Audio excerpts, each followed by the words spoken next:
The ABC's North America correspondent Lisa Millar is heading to Iowa to cover the vote, and I spoke to her earlier about the upcoming vote.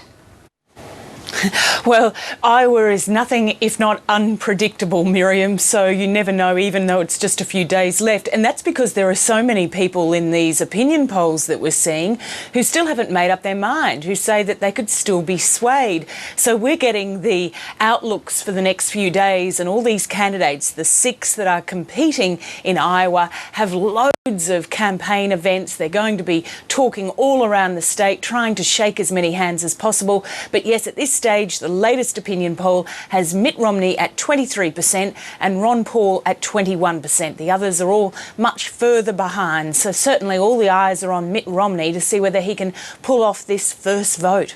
And what's happened to Newt Gingrich? He seemed to be doing so well, and all of a sudden his fortunes have declined. Well, in that same poll, Miriam, his support has almost halved from what it was previously.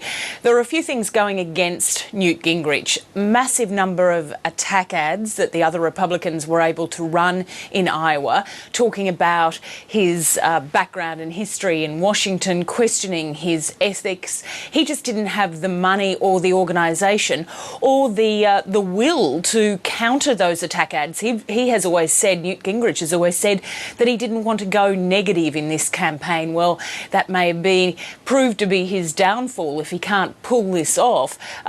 Just to give you an idea of, I think he's sitting at about 13% in this latest poll, but people are just watching every move he makes.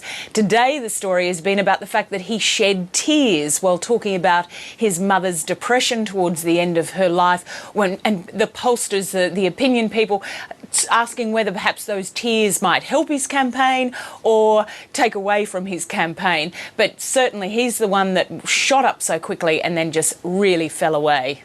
And of course, a lot of attention is being placed on Iowa. How important is this particular vote? Well, Iowa is the first state to vote, so that's where it gets its importance from. This time round, perhaps it might be a decider more in who exits this campaign rather than who wins it. Of course, whoever does take the lead gets a bit of a buzz about him or her, Michelle Bachmann, the only woman in the campaign, and they can get a boost heading on in their campaign. But if we see people who were thinking they were going to do quite well, if they come right back at the back of the pack, they may decide that there's just not enough money, not enough support for them to continue. So we might actually lose a few people. So that's where Iowa may prove to be fairly important in this process.